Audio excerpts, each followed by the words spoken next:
우리는 지금 계속해서 소돔과 고모라에서 일어난 엄청난 실상들을 함께 보고 있습니다.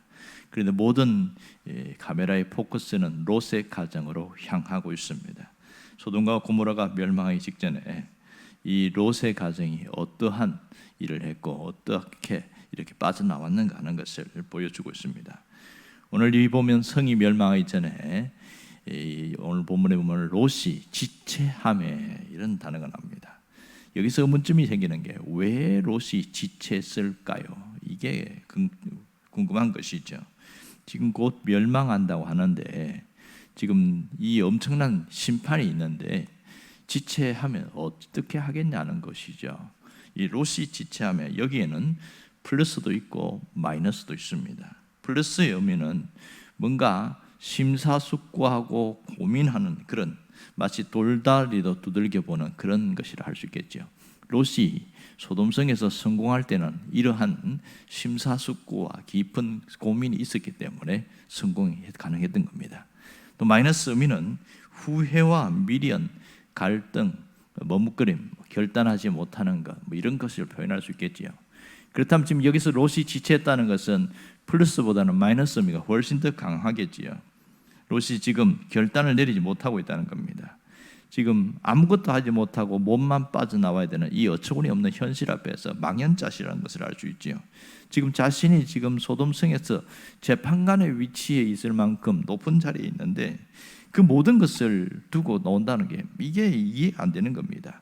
모든 것이 이게 심판이 임하면 순식간에 잿더미로 변할 텐데 그동안 롯이 쌓아놓은 모든 것이 다 없어진다는 그 인생의 회의감이 들 수도 있고요. 또 과거에 대한 미련, 현실에 대한 집착 이런 것이 남을 수 있습니다. 자, 그러면 롯이 소돔성에 얼마나 살았을까? 지난 시간에 한 말씀드린 적이 있는데요. 이 롯이 소돔성에서 살았다는 흔적은 성경 역사의 사건을 통해서 알 수 있습니다. 소돔성과 그돌라오멜 연합군과의 전쟁이 벌어질 때가 기원전 2082년이었습니다. 그리고 이삭이 탄생했을 때가 기원전 2066년입니다. 대략 15년의 시간이 흐르고 있습니다. 그러면 약 16년의 차이가 나는데 롯이 아브라함과 헤어진 이후에 이 소돔성이 멸망하기까지는 약 20년 전후로 살았다 이런 추정이 가능한 것이죠. 그럼 롯의 나이가 지금 현재 몇 살쯤 되었을까? 성경에는 정확하게 말하지 않습니다. 아브라함이 하나님의 지시를 받고 떠날 때 이 조카 롯과 함께 떠났습니다. 그때 아브라함의 나이가 75세였고 이삭을 낳을 때가 100세였습니다. 25년의 세월이 흐른 것이죠. 그러면 대략 롯이 아브라함과 함께 떠날 때가 젊은 나이였다면 아무리 적게 잡아도 나이가 30살이나 40살쯤 됐을 겁니다. 그렇다면 세월이 이렇게 흘렀다면 약 지금 롯의 나이는 50대 중반이나 60대 중반쯤 이렇게 추정할 수 있겠지요. 이런 정황을 보면 롯이 소돔성에서 모든 것 다 쏟아부었다는 것을 알 수가 있습니다. 그는 소돔성에 자기의 있는 것을 다 투자했어요. 자신의 인생을 걸었습니다. 성공을 위해서 재산도 젊음도 재물도 모든 시간도 열정도 다 쏟아부었던 것이죠. 결국은 그 결과로 경제적인 엄청난 부를 축적하게 되었고 높은 지위에 오르게 되었고 신분 상승을 통해서 명예와 권력까지 얻게 되었 겁니다. 그런데 이 소돔성이 멸망한다는 그 얘기를 들었을 때에 롯의 심정이 어떠했을까요? 정말 벼랑 끝에 서 있는 모습, 모든 것이 무너지는 그런 참담함과 허탈함, 이 모든 것이 사라진다는 물거품처럼 사라진다는 그것 때문에 상실감이 그 속에 있었을 겁니다. 그는 주체할 수 없는 절망감에 빠져 있을 수밖에 없습니다. 그러니 지금 그가 미련을 버리지 못하고 있는 것은 어찌 보면 당연한 것이라고 할 수 있습니다. 여러분, 롯이 지체했다는 것 자체가 그것이 우리에게 꼭 마이너스만 들리지 않습니다. 만일 내가 그 현장에 있고 내가 지금 엄청난 것을 가지고 있었고 명예와 부와 권력을 갖고 있었는데 그것을 놓고 쉽게 나간다는 것, 이거는 정말 어려운 일이지요. 여러분, 이렇게 롯이 지체하는 모습은 어찌 보면 당연한 것처럼 보입니다. 하지만 천사가 다시 한번 재촉합니다. 빨리 여기서 나가야 된다고, 지금 머뭇거릴 시간이 없다고 그렇게 재촉을 하고 있습니다. 자, 롯은 그때에 뭘 챙겼을까요? 가장 먼저 챙기려고 할 때 보니까 이것도 소중하고 저것도 소중하고 이것도 챙겨야 되겠고 뭘 챙길 게 너무너무 많은 거예요. 그러니까 허둥대다 보니까 실상 제대로 챙기지도 못하고 그렇게 하고 있는 겁니다. 이 천사가 지금 해가 지금 곧 뜨고 있는데 이렇게 있으면 안 된다고 빨리 가자고 그렇게 대촉하니까 정신이 하나도 없는 거죠. 그러면 롯만 지체를 했을까요? 롯의 아내도 틀림없이 지체했을 겁니다. 왜냐하면 롯의 아내가 뒤를 돌아본 거로 소금 기둥이 되었더라 하는 것을 보면 롯의 아내도 얼마나 지체했는가를 충분히 우리가 추정할 수가 있습니다. 왜 지체했을까요?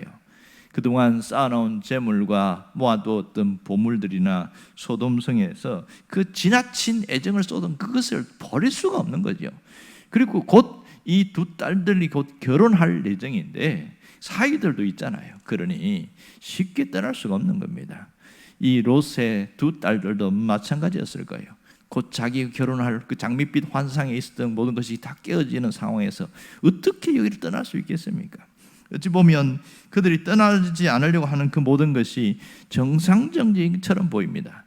그러면 이들은 도대체 무엇을 생각하고 있었기에 계속 미련을 버리지 못하고 지체하고만 있었던 것일까요? 롯과 그의 아내 두 딸들은 오로지 소돔성에만 집중하고 있었습니다. 그동안 소돔성에서 누렸던 것, 그리고 갖고 있던 것, 그게 앞으로 펼쳐나갈 모든 계획에만 집중하고 있었던 것이죠. 하나님은 이러한 롯의 모습을 통해서, 이 가정을 통해서 뭘 얘기하고 싶습니까? 하나님의 관심사가 어디에 있는지를 보여주고 있습니다. 천사를 통해서 뭘 보여주고 있어요? 하나님의 관심사는 이 소돔성에 있는 재물이 아니라 롯과 그의 가정에 있는 모든 사람들의 영혼 구원받는 일이었습니다. 구출받는 일이었어요. 이것이 더 급하다는 것이죠. 하지만 롯은 관심사가 재물에 있었습니다. 쌓아놓은 보물에 있었고 넓은 주택과 부동산과 엄청나게 많은 짐승들, 이런 이 모든 거기에서 있던 것들에 집중되어 있었던 것이죠. 또한 거기에서 있는 명예와 또 누렸던 권력, 이걸 놓지 못하는 거죠. 여러분, 관심사라는 게 무슨 뜻이냐면 사전적 정의를 보면 소중히 여기고 있는 것에 대한 모든 생각과 마음이 집중되는 것, 이게 관심사라고 이야기합니다. 그러면 롯의 관심사는 그동안 자기가 이뤄놓은 신분, 이뤄놓은 높은 위치, 모든 쌓아놓은 것들, 이런 것들이 더 소중히 여겼던 것이죠. 자신의 영혼이나 가족의 영혼이나 그런 것보다는 오히려 외적인 것에 더 많은 관심을 가졌던 것을 충분히 알 수가 있습니다. 롯이 소돔성에 대해서 그동안 어떻게 살았을까요? 모든 소돔성에서 올인했다는 거예요. 자기의 인생 전체를 갈아서 다 집어넣었다는 것을 알 수가 있습니다. 여러분, 롯은 그래서 그런 삶을 살았기 때문에 당장 망한다고 해도 약간 아니란 생각이 있지 않았을까, 이런 생각합니다. 천사는 심판의 긴급성을 얘기했지만 설마 그런 일이 있겠나, 이런 생각이 드는 거죠. 왜냐하면 소돔성이 의외로 큽니다. 상당히 넓은 지역이에요. 두 사람이 무슨 멸망을 심판을 한다고 해도 이건 말이 안 되는 거거든요. 상식적으로 보면 소돔성을 멸망시키려고 그러면 수십만의 군대가 한꺼번에 들어오든지 뭔가 특별한 조치가 있어야 되는데 딸랑 천사 두 사람이 와서 뭘 한다고 하는 게 이게 이해가 되지 않을 수 있는 거죠. 하나님이 하시는 것은 엄청난 일을 하지만 이 인간의 판단으로서 이 엄청난 소돔성을 어떻게 갑자기 한꺼번에 멸망시키냐, 이거는 급하게 이루어지는 거 아닐 거다, 그런 생각을 할 수도 있겠죠. 여러분, 오늘 우리가 정말 중요하게 생각해야 될 것은 나의 관심사입니다. 나의 관심사가 어디로 향하고 있는가, 무엇을 관심을 두고 있는가, 이것을 생각해 봐야 됩니다. 대부분 사람들은 관심사가 땅에 것에 있습니다. 그럴 수밖에 없죠. 우리는 이 땅에 발을 붙이고 살기 때문에 그렇게 사는 것이 좀 당연하게 보입니다. 그 자체가 나쁘다고 할 수는 없는 거예요. 일반 사람들은 관심사가 보면 돈을 많이 버는 것이 최고의 관심사입니다. 젊은 사람이나 늙은 사람이나 다 돈이 있어야 사니까요. 그리고 또 건강해지는 것, 이게 관심사입니다. 그리고 배우지 못한 사람은 좀 더 많이 배우고 좋은 대학에 들어가고 뭐 좋은 직장 얻고, 이게 일반적인 젊은 사람들의 관심사기도 하고요. 당연한 것이기도 하죠. 조금 더 여유가 생기면 또 내 집도 하고 좋은 차도 사고, 그렇게 해서 여유롭게 사는 것은 정말 좋은 일이기도 합니다. 더 나아가서 여유가 생기면 또 뭐 명예도 얻고, 뭐 그래서 국회의원도 한번 돼보고, 뭐 이런 생각을 사람들이 하고 살지요. 자, 문제는 이렇게 살아가는 삶으로만 만족한다는 것이 과연 우리는 신앙인으로서 합당한가? 이것을 생각해 봐야 되는 거죠. 예수를 믿는다 하면 관심사가 여기에만 집중된다면 좀 안타까운 일입니다. 여기보다 신앙인은 적어도 어디에 더 집중해야 됩니까? 세상의 것도 필요하고 누리고 해야 되긴 하지만 하나님보다 세상에 더 집중한다는 것은 심각한 문제가 생길 수가 있는 것이죠. 내가 소중히 여기는 것이 하나님보다 영혼에 더 우선, 하나님과 영혼보다 세상의 것에 우선시한다. 이것은 사실 많이 고민해 봐야 됩니다. 정말 우리의 우선순위가 어디 있는지를 정말 생각해 봐야 될 시기라고 할 수 있습니다. 여러분, 만일 나의 지금 관심사가 여전히 세상의 것만 집중되어 있다면 좀 더 돌아봐야 되지 않을까요? 내 관심사, 하나님이 나를 원하는 게 뭘까? 이걸 좀 생각해 봐야 됩니다. 우리의 관심사는 언제나 우선순위가 상당히 중요합니다. 나의 관심사는 가장 초점이 영혼이고 생명이 있어야 됩니다. 왜냐하면 하나님이 그렇게 소중히 여기니까. 우리의 영혼과 우리의 생명을 더 귀하게 여기거든요. 우리는 언제나 삶의 현실에 부닥쳐 살고 문제 속에서 계속 해결해 나가야 되기 때문에 이게 관심사가 있는 것은 당연한 일이기도 합니다. 하지만 언제나 놓치지 말아야 될 것은 우리의 영혼과 우리의 생명이라는 것이죠. 이걸 놓쳐버리면 우리는 언제나 자꾸만 본질에서 집중해서 이탈해버리는 그런 현상들이 생깁니다. 정말 그래서 성경은 항상 강조하는 게 뭐예요? 이 세상의 것을 사랑하지 말라, 이렇게 이야기합니다. 이 세상의 것을 무시하고 살라, 그렇게는 하지 않았습니다. 이 세상에 필요한 것들이 너무 많긴 하지만 세상에 있는 것을 사랑하면서 살지 말라. 이걸 사도 요한이 그 얘기하고 있잖아요. 요한 1서 2장 15절을 보면 이 세상이나 세상에 있는 것들을 사랑하지 말라. 이 누구든지 세상을 사랑하면 아버지의 사랑이 그 안에 있지 아니하니라. 왜 그래요? 세상의 것을 사랑하면 하나님의 사랑이, 하나님에 대한 그 생각이 그 속에 있지 않기 때문에 그렇다. 정확하게 이야기를 하고 있습니다. 정말 그렇습니다. 우리는 예수 그리스도가 인생의 최상의 가치가 될 때 우리의 삶은 정말 달라질 수밖에 없습니다. 예수 그리스도가 인생의 보물이고 감추어진 보물로 여기는 사람은요, 크기에 집중하고 그걸 소중히 여깁니다. 성경에 보면 비유가 나오지요. 마태복음 13장에 보면 어떤 사람 밭을 갈다가 보물을 발견했어요. 그래서 자기 있는 모든 재산을 다 팔아가지고 그 밭을 사버리는 경우가 있습니다. 어떤 장사가 진귀한 진주를 발견했는데, 이야, 이건 평생 이건 구할 수 없다. 그래서 자기 있는 모든 재산을 다 팔아가지고 그 진주를 사버린다고. 무슨 얘기입니까? 가치 부여죠. 무엇을 더 가치 있게 여기냐? 사도 바울은 예수를 믿은 이후에 그가 모든 가치를 예수 그리스도에게 두었습니다. 그래서 그가 가진 스펙이나 모든 그 공부한 것, 또 로마 시민권이나 이 모든 것이 자꾸 걸림돌이 될 때에 내가 버려야 되겠다, 그런 결단하고, 빌립보서 2장이 뭐라고 그러는지 압니까? 내가 이 모든 것을 배설물로 버리겠다, 이렇게 결단을 합니다. 그랬더니 예수님께 집중할 수 있더라, 그 얘기합니다. 언젠가 2018년도에 있었던 일인데요. 미국의 그 미술품 수집가였던 로라 영에 대한 이야기가 한번 신문에 난 적이 있습니다. 이분은 어떤 미술품이나 또 조각 이런 것을 수집하는 것을 취미로 사는데, 한 번은 그 굿윌 스토어, 텍사스에 있는 굿윌 스토어에서 그거 보니까 테이블 밑에 막 먼지에 뒤엎여 있는 이 조각상이 하나 있는 거예요.